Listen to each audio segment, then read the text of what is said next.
देख रहे हैं आप, मैं हूं आमिर एहसन आप सभी के साथ। आलूचबाग श्रीनगर सेरिकल्चर कॉम्प्लेक्स में डिमार्केशन स्टेट डिपार्टमेंट के ट्रांसफर की जाएगी जमीन, जिसकी वजह से सेरिकल्चर की जमीन पर वीआईपी क्वार्टर्स बनेंगे और इसके बाद यहीं से ही नाराजगी की शुरुआत होती है। फिलहाल लोगों में शदीद नाराजगी है।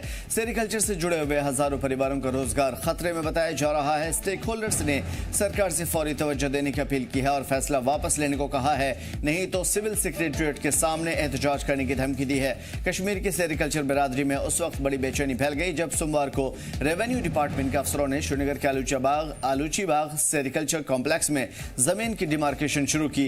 इसका मकसद बताया जा रहा है कि वीआईपी क्वार्टर्स की तामीर के लिए इस जमीन को स्टेट डिपार्टमेंट को ट्रांसफर किया जाएगा और इस कदम पर सेरिकल्चर से जुड़े हुए किसान, मजदूर और मुलाजमीन ने सख्त नाराजगी जताई है और इस फैसले की मजम्मत भी की है। उनका कहना है कि आलूचीबाग की जमीन सिर्फ जमीन नहीं बल्कि सदियों पुरानी सेरिकल्चर विरासत की रीढ़ है और इस पर हजारों परिवारों का रोजगार अटका हुआ है। स्टेक होल्डर्स का कहना है कि यहां मौजूद हजारों शहतूत के दरख्त, ग्रेनेज ट्रेनिंग इंस्टीट्यूट और कोकून मार्केट से पूरे कश्मीर के किसानों को रोजाना फायदा होता है और उससे अब मुतासिर हो जाएंगे। उन्होंने चेतावनी भी दी है कि अगर जमीन ट्रांसफर का फैसला वापस नहीं लिया गया तो सिविल सेक्रेटरीट के सामने बड़े पैमाने पर एहतजाज किया जाएगा। स्टेक होल्डर्स ने हुकूमत से फौरी मुदाखलत करने की अपील की है और कहा है कि किसान दोस्त माहौल के साथ इस सेक्टर की भी हिफाजत की जाए ताकि कश्मीर की सेरिकल्चर इंडस्ट्री को एक और झटका न लगे।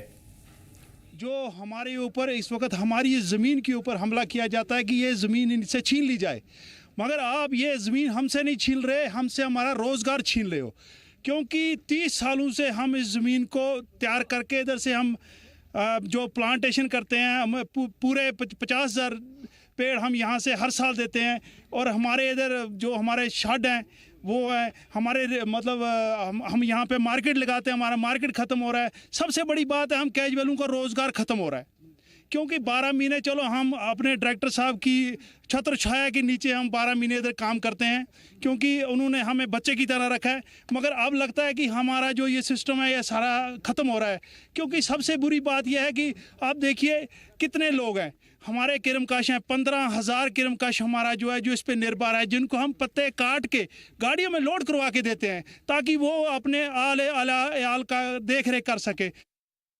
गरज मुंसलिक कम अज कम 15,000 ये 15,000 फैमिली रोजगार कमान तम कम अज कम 50,000 पे 1.5 लाख वली वनकन गवर्नमेंट वनकन निवान यह सोद खश गसान ये फायदा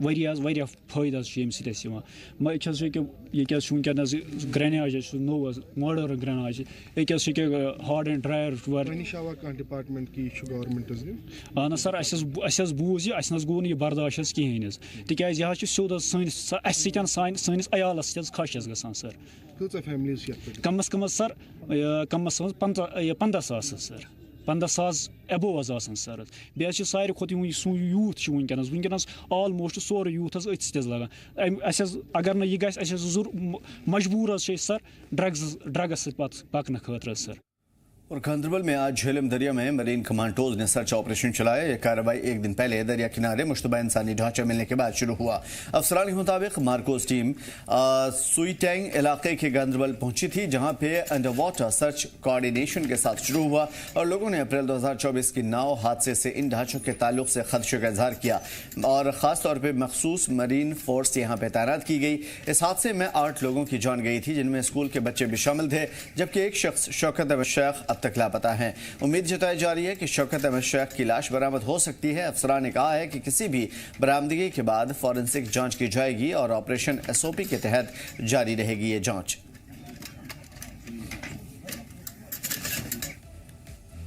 उधर डोडा में कांग्रेस पार्टी ने वीबीजी रामजी स्कीम के खिलाफ जोरदार एहतजाजी मुजाहरा किया। जिला पार्टी सदर जावेद लोन की क़यादत में कांग्रेस ने सिट इन फास्ट धरना किया था जिसमें बड़ी तादाद में पार्टी लीडरान और कारकुनान के साथ हामियों ने भी शिरकत की। एहतजाज को खिताब करते हुए जावेद लोन ने कहा कि ये स्कीम गरीब मुखालिफ है और देहाती अवाम को रोजगार पर खतरा बना हुआ है। उन्होंने इल्जाम लगाया कि मोदी सरकार आम लोगों की आवाज़ को नजरअंदाज कर रही है और बिना मशवरे के फैसले थोपे जा रहे हैं। सीनियर कांग्रेस लीडरों ने कहा कि इस स्कीम से ग्रामीण इलाकों में रोजगार के मौके कम हो जाएंगे और गरीब परिवारों की मुश्किलें बढ़ जाएंगी। एहतजाजियों ने हुकूमत के खिलाफ नारेबाजी की, स्कीम को फौरी तौर पर वापस लेने का मुतालबा मुतालबा किया। कांग्रेस ने चेतावनी दी है कि अगर आवाम की परेशानियों पर तवज्जो नहीं दी गई तो आने वाले दिनों में एहतजाज को और तेज किया जाएगा। देख रहे हैं जी जम्मू कश्मीर लद्दाख और मैं हूं वसीम गतू। डोडा के ओल्ड बस स्टैंड के अंदर हम इस वक्त मौजूद हैं, जहां पे आपको बताएं कि कांग्रेस पार्टी धरना प्रदर्शन कर रही है। जिस तरह से आप जानते हैं कि कल भी कांग्रेस पार्टी ने जिला डोडा हेडक्वार्टर पे एक प्रेस कॉन्फ्रेंस दी थी, जिसमें बताया गया था कि एमजी नरेगा का नाम जिस तरह से चेंज किया हुआ, उसी को लेके पूरे जम्मू कश्मीर के अंदर हलचल देखने को मिल रही है। मेरे साथ डिस्ट्रिक्ट प्रेसिडेंट कांग्रेस के हैं जावेद लॉन साहब, इनसे बातचीत करना चाहेंगे। सर, क्या बताना चाहेंगे? हाल ही में आपको ओहदा भी मिला है, पूरे जम्मू कश्मीर के अंदर डिस्ट्रिक्ट प्रेसिडेंट्स को चुना गया है। अब हम देख रहे हैं कि हलचल देखने को मिल रही है और बड़ा ये इंपॉर्टेंट है कि जिस तरह से कल भी आपने प्रेस कॉन्फ्रेंस दी जिसमें बताया गया कि एमजी नरेगा का नाम जिस तरह से चेंज किया हुआ है, उसी को लेके आज के दिन भी आपने प्रोटेस्ट किया। देखिए, इंडियन नेशनल कांग्रेस इस प्रोटेस्ट पे है। नरेगा बचाओ संग्राम का नारा इंडियन नेशनल कांग्रेस ने दिया है। उसकी पहली कड़ी 8 जनवरी को हर पीसीसी हेडक्वार्टर पे पूरे देश भर में वहां से उसको स्टार्ट किया गया, उस कैंपेन को स्टार्ट किया गया और 11 जनवरी को हर जिला हेडक्वार्टर पे नरेगा बचाओ संग्राम का बाकायदा तौर पे आह्वान किया गया, शुरुआत की गई और आज आप देख रहे हैं कि हर जिला हेडक्वार्टर पे पूरे देश भर में धरना प्रदर्शन हो रहा है। हम मरकजी सरकार से 2-3 सवाल पूछ रहे हैं। हम ये पूछ रहे हैं कि एमजी नरेगा जो मरकजी सरकार की एक ऐसी स्कीम थी जिससे डायरेक्ट बेनिफिट जो था हमारे किसान, मजदूर और एक श्रमिक और एक बेरोजगार को मिलता था, आपने इस स्कीम का नाम बदल के आप क्या मैसेज देना चाहते हैं इस देश को? महात्मा गांधी जी का नाम इस स्कीम के साथ जुड़ा था। आपको महात्मा गांधी जी से परेशानी क्या है? क्या महात्मा गांधी जी ने इस देश के लिए कुछ नहीं किया है? क्या महात्मा गांधी जी की कुर्बानियां, उन्होंने जो इस हिंदुस्तान को बनाने के लिए अपना योगदान दिया है, क्या आप उसको घटाने में, उसका कद कम करने में वो कोशिश है? क्या आप ये लगता है आपको क्यों ये नाम हटाया गया? देखिए, इनको लगता है कि महात्मा गांधी जी का नाम जो है वो कांग्रेस को उसका फायदा मिलता है। ये अकल के कुंद लोग हैं। अरे भाई, महात्मा गांधी जी को हमने पकड़ के थोड़ी रखा है यार, वो आइडियल सबका है, वो तो फादर ऑफ द नेशन आपका भी है और पूरे देश का है। वो तो कांग्रेस का भी है, बीजेपी का भी है, पीडीपी का भी है, एनसीपी का भी है और लेफ्ट का भी है, राइट का भी है। अब आप अगर बापू जी को किनारा करना चाहते हैं, अगर आप ये साबित करना चाहते हैं, ये मैसेज देना चाहते हैं कि बापू जी सिर्फ कांग्रेस का है, तो इसमें हमारी क्या गलती है? किस तरह का बदलाव चाहते हैं आप? देखिए, ये जो वीबी जी राम जी की स्कीम इन्होंने देश में लॉन्च की है, पहले तो इस नाम को देखिए आप, कहां से अल्फाज लेके आए हैं। विकसित भारत गारंटी, रोजगार आजीविका मिशन ग्रामीण, ये तो आम आदमी को तो समझ से ही बाहर है। ये इसको तो पहले समझने में 10 घंटे लग जाएंगे उस बेचारे को। और ये जो स्कीम है, इस स्कीम के साथ इन्होंने लास्ट में तो जी राम जी, ब्रैकेट में जी राम जी, यानी हर स्कीम और हर काम के साथ एक ऐसा नाम और एक ऐसा मजहबी रंग उसको देने की ये कोशिश करते हैं। बड़े अफसोस से कहना पड़ता है। तो अगर इस नाम को चेंज नहीं किया गया, जिस तरह से डिमांड बार बार कर रहे हैं, अगला कदम कांग्रेस पार्टी कहां पे स्टैंड कर रही है? वसीम साहब, हमें नाम से कोई आपत्ति नहीं है, कांग्रेस को नाम से कोई आपत्ति नहीं है। कांग्रेस को आपत्ति है कि हमारा जो गरीब किसान मजदूर जो नरेगा में 100 दिन की दिहाड़ी अपने इज्जत से, अपने वकार से, अपने गांव में कमा रहा था, कांग्रेस को उसकी चिंता है।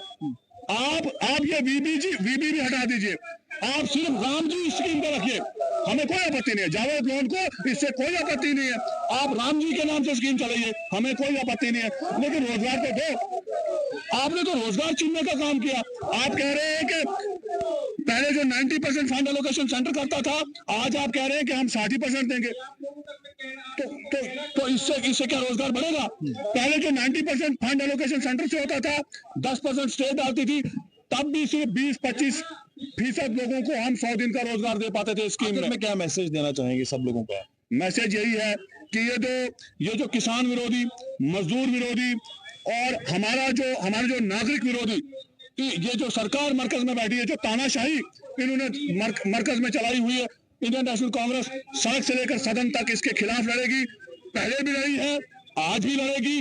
किसानों ने दिल्ली के बॉर्डर पर 750 850 किसानों ने अपनी जानों का नजराना पेश किया, तब जाके इन्होंने लैंड लॉ वापस लिया, तब जाके इन्होंने वो काला कानून वापस लिया जो किसानों के हित में नहीं था।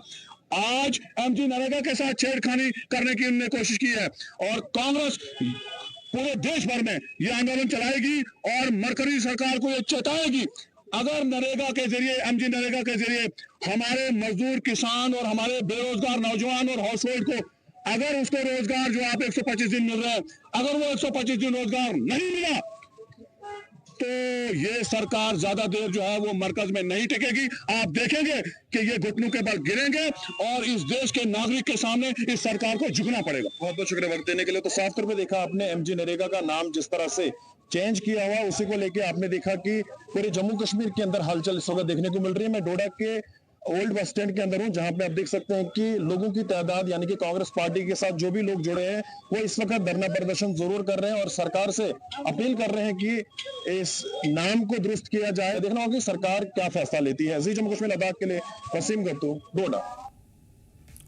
पीडीपी जिला सदर मोहम्मद यासीन भट्ट ने एक प्रेस कॉन्फ्रेंस को खिताब करते हुए नेशनल कॉन्फ्रेंस सरकार पर सख्त हमला बोला। मोहम्मद यासीन भट्ट ने कहा कि नेशनल कॉन्फ्रेंस की हुकूमत पर खासतौर पर मोर्चे पे नाकाम साबित हुई है, उन मोर्चों पे जहां पे लोगों को उनसे उम्मीदें थी। उन्होंने कहा कि जम्मू कश्मीर में बिजली दरों में इजाफा अवाम के साथ सरासर नाइंसाफी है और साथ में पहले ही लोग महंगाई की दौर झेल रहे हैं और ऐसे में बिजली फीस बढ़ाकर आम आदमी पर दोहरा बोझ डाला जा रहा है। पीडीपी जिला सदर ने दो टोक अल्फाज में कहा कि अगर नेशनल कॉन्फ्रेंस सरकार इस संगीन मसले को संजीदगी से नहीं लेती और कोई मुनासिब हल इसका नहीं आता, सामने नहीं आता, तो पीडीपी पुरअमन तरीके से सड़कों पर उतरेगी और एहतजाज करेगी। आज प्रेस कॉन्फ्रेंस हमने इसलिए बुलाई है कि जो गवर्नमेंट ऑफ जम्मू कश्मीर, उमर सरकार जो फेल है, इसने जो बिजली फीस में इजाफा किया है, लोग परेशान हाल है, लोगों को जीना हराम किया है, लोग हमारे पास आए हैं। तो मैं मरकजी सरकार और रियासती सरकार से गुजारिश करता हूं कि जल्द अज जल्द ये बिजली फीस में जो इजाफा हुआ है इसको वापस लिया जाए, वरना हमें सड़कों पर उतरने की मजबूर ना करे। जब हम सड़कों पर उतरेंगे तो उस वक्त फिर बहरान आएगा इनके लिए, उस बहरान की जिम्मेदारी इनकी होगी, क्योंकि जो रियासती जम्मू कश्मीर के लोग हैं वो इस वक्त परेशान हाल है। पीपल्स डेमोक्रेटिक पार्टी यानी पीडीपी के जिला सदर बडगाम मोहम्मद यासीन भट्ट ने जी जम्मू कश्मीर लद्दाख से खास बातचीत में नेशनल कॉन्फ्रेंस सरकार पर सख्त चेतावनी दी। मोहम्मद यासीन भट्ट ने कहा कि अगर नेशनल कॉन्फ्रेंस हुकूमत बिजली बढ़ते बिलों को और इसके मसले को हल नहीं करती है तो पीडीपी सड़कों पर उतरेगी और लगातार एहतजाज करेगी। उन्होंने कहा कि एनसी ने अपने इंतखाबी मैनिफेस्टो में जो वादे किए थे अवाम से वो सरासर उसके बरअक्स किया है उन्होंने पिछले 1 साल में। जम्मू कश्मीर में नेशनल कॉन्फ्रेंस की सरकार है और नेशनल कॉन्फ्रेंस की सरकार पे सवालात खड़े किए जा रहे हैं, क्योंकि बिजली बिल का जो इस वक्त माहौल पूरे कश्मीर वादी में बना है, इसकी वजह से कहीं ना कहीं जो नेशनल कॉन्फ्रेंस की इस वक्त ये गवर्नमेंट है इस पर सवाल निशान यहाँ पर खड़े किए जा रहे हैं, इस पर सवाल निशान यहाँ पर पैदा होता है। इस वक्त हम जिला बडगाम में मौजूद है और जिला बडगाम में पीपल्स डेमोक्रेटिक पार्टी के जो डिस्ट्रिक्ट प्रेसिडेंट है मोहम्मद यासीन भट्ट, इन्होंने एक खामोश एहतजाज यहाँ पर दर्ज किया नेशनल कॉन्फ्रेंस के सरकार के खिलाफ, क्योंकि इनके हाथ में पोस्टर्स भी है जो बिजली बिल में इजाफा हुआ है उस के खिलाफ ये प्रोटेस्ट दर्ज कर रहे हैं। डिस्ट्रिक्ट प्रेसिडेंट पीपल्स डेमोक्रेटिक पार्टी मोहम्मद यासीन भट्ट साहब से बात करेंगे और जानने की कोशिश करेंगे कि क्या कुछ इनको लगता है जो वादे किए गए थे, क्या वो वादे वफा हुए, अगर हुए तो कैसे हुए, अगर वफा नहीं हुए तो क्या कुछ इनको लग रहा है। यासीन साहब, पहले हम आपका खैर मकदम करते हैं जी जम्मू कश्मीर लद्दाख में। आप हर वक्त बात कर रहे हैं कि नेशनल कॉन्फ्रेंस की सरकार फेल है, किस अंदाज से आप कह रहे हैं कि नेशनल कॉन्फ्रेंस की सरकार जो है वो फेल है? देखिए, आपका बहुत बहुत शुक्रिया है।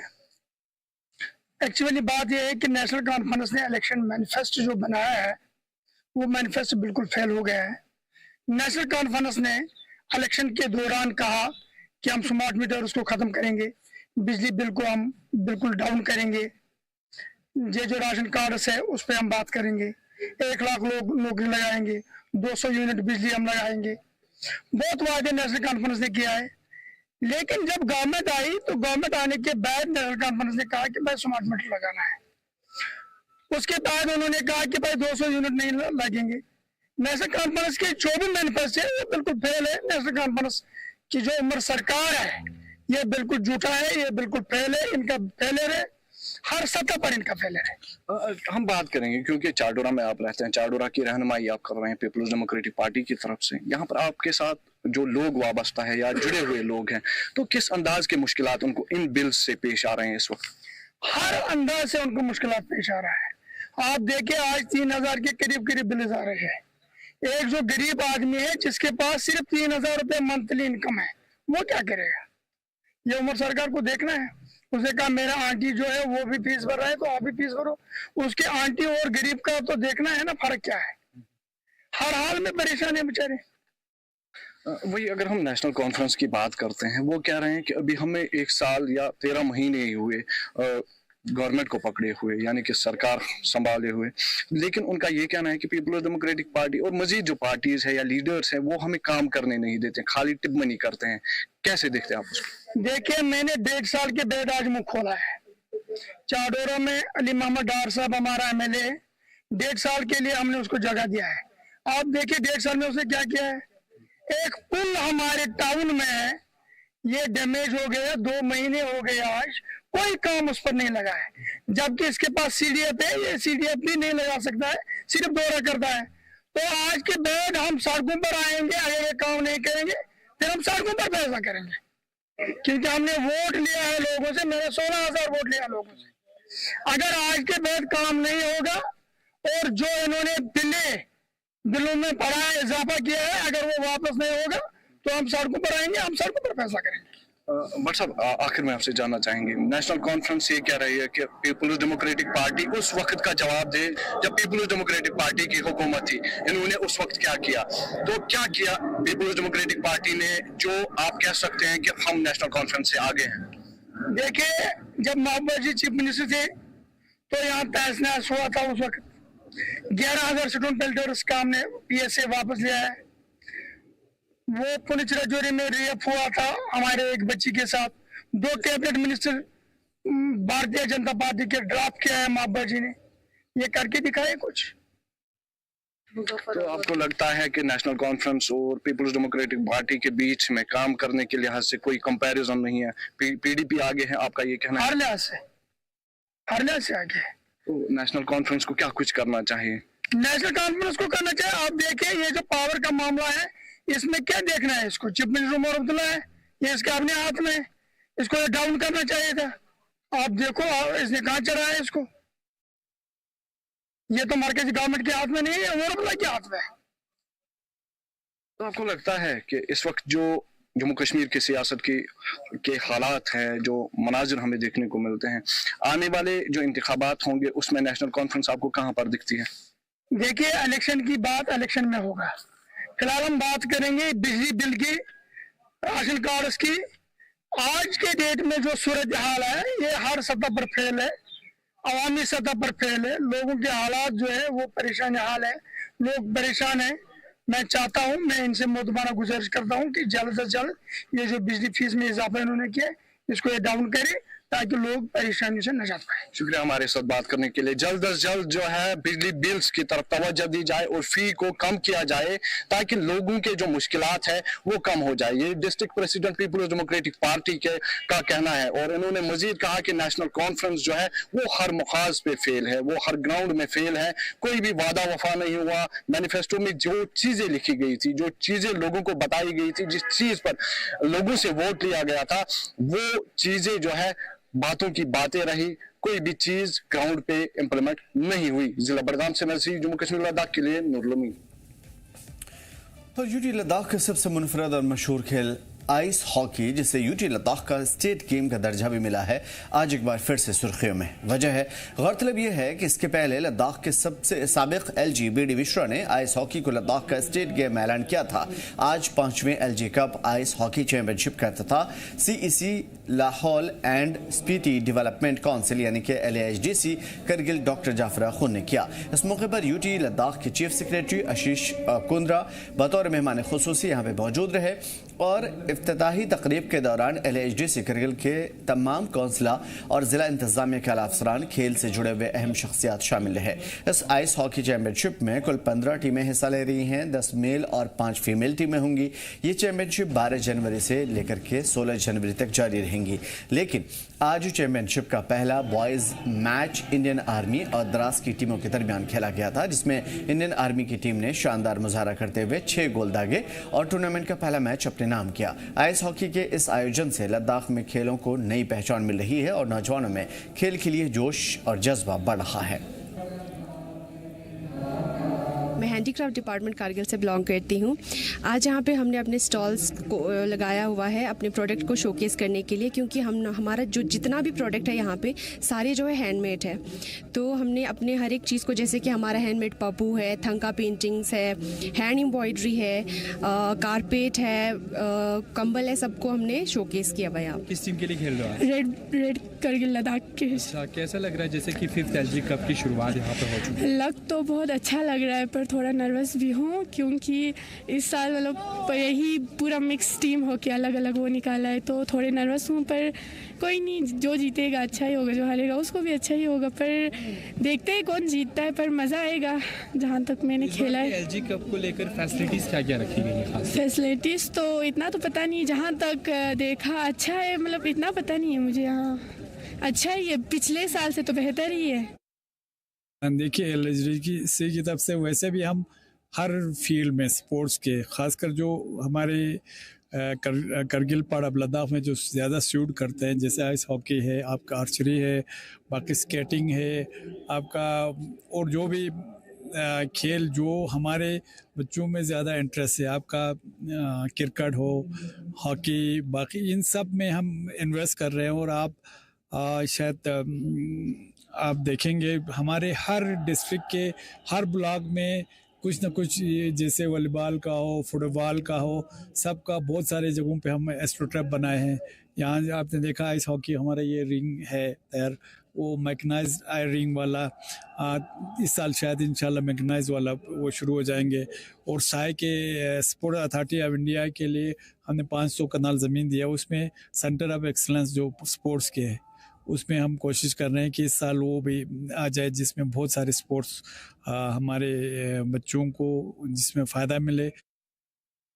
आज यहाँ पे मैंने हॉकी का, एक आइस हॉकी का मैच की शुरुआत देखी, तो जिस जज्बे से जो ग्रास से टीम जिस तरह से इंडियन आर्मी की टीम से टक्कर ले रही थी, उससे वो दर्शाता है कि युवा कितने मजबूत हैं। और जाहिर सी बात है, जो मजबूत युवा होगा वो अपने मुस्तकबिल के लिए चिंतित भी होगा और वो चाहेगा कि मैं आगे नई बुलंदियां छूं। तो सभी को पहले तो बहुत बहुत शुभकामनाएं, बहुत बधाई। और मैं ये आश्वासन देना चाहता हूं आपके माध्यम से कि मुझसे जो बन पाएगा, वो सारी टीम से हमारी जो यूटी प्रशासन की है, हम मिलजुल के यहाँ के लोगों के लिए, जो फ्रंटियर एरिया के लोग हैं, सबसे अच्छी चीज़ जो होगी वही करें। वादी कश्मीर में शदीद शीतलहर का दौर जारी है। मशहूर सियाती मकाम गुलमर्ग, बारामूला और उसके आसपास के इलाकों में भी शदीद ठंड का असर साफ तौर पर देखा जा रहा है। गुलमर्ग और उसके आसपास के इलाकों में रात के दौरान -10 डिग्री सेल्सियस तक टेम्परेचर पहुंच जाता है और इसकी वजह से मशहूर दरंग वाटरफॉल पूरी तरीके से जम चुका है। सर्दी के इस शदीद लहर ने दरंग झरने को एक खूबसूरत बर्फीले मंजरनामे में तब्दील कर चुका है। गुलमर्ग आने वाले सयाह सबसे पहले दरंग वाटरफॉल का रुख करते हैं, जहाँ से वो जमी हुई झरने की खूबसूरती का लुत्फ उठाते हैं। वाटरफॉल सैरगाह से दोबारा खुलने के बाद से यहाँ पे सयाहों की भारी भीड़ रोजमर्रा देखी जाती है और इसका सीधा फायदा मुकामी स्टेक होल्डर्स को मिलता है। मुकामी कारोबारी और टूरिज्म से जुड़े हुए लोग इस बढ़ते सैलानी की आमद की वजह से खुश हैं और उनका कहना है कि सर्दियों के इस मौसम में सयाहों की आमद से मुकामी इक़्तिसाद में, यानी कि मुआशी में या फिर कहिए कि इकोनॉमिक्स में काफ़ी सुधार हुआ है।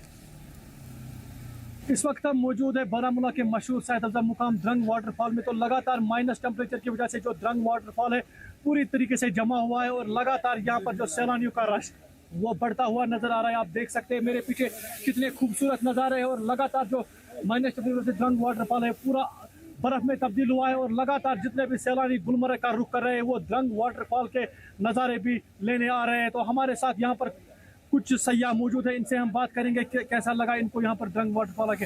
जी मैम, अपना नाम बताएं, कहाँ से आए आप? हेलो, मेरा नाम छवि त्यागी, हम दिल्ली से आए हैं। कैसा लगा कश्मीर आके? बहुत अच्छा लग रहा है। तो इस वक्त आप द्रंग वाटरफॉल में मौजूद, तो कैसा लग रहा है यहाँ के नज़ारे कैसे? बहुत सुंदर, बहुत ब्यूटीफुल। तो यहाँ पर मौसम में भी आपको किसी फर्क लगी? माइनस टेम्परेचर चल रहा है, आपको ठंड लग रही है? सर्दी तो थोड़ी है, लेकिन जब इंजॉय करने आते हैं तो किसको सर्दी लगती है। कहाँ कहाँ आप कश्मीर में घूमे अभी तक?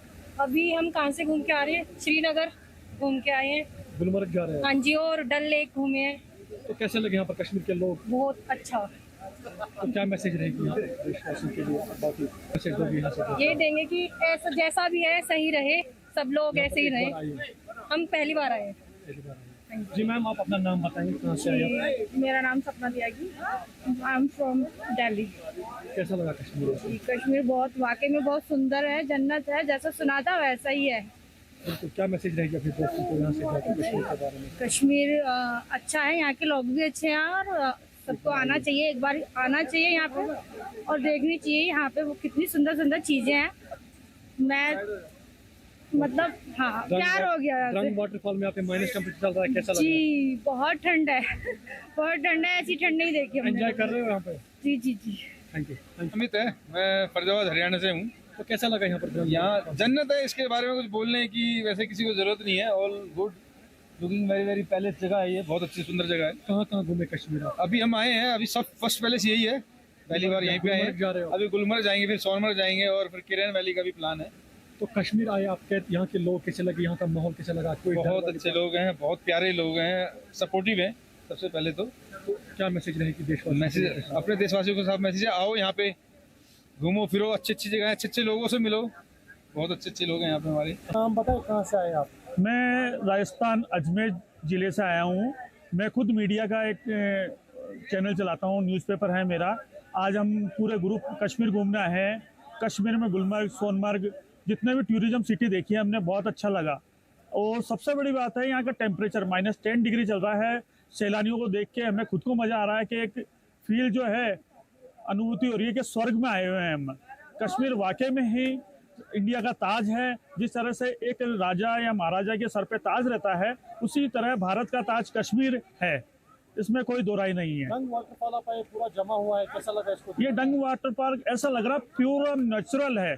नेचुरल में आप देखते हैं प्रकृति बिल्कुल स्थिर है, ये पानी आ रहा है, जो बर्फ की बूंदें गिर रही हैं और झरना वाकई में तारीफ पे काबिल है। सुंदरता की एक मूर्ति है ये डंग वाटर पार्क। कितने दिनों से आप कश्मीर में? हम 3 दिनों से कश्मीर में हैं। कश्मीर का वातावरण, यहाँ के लोग कैसे लगे?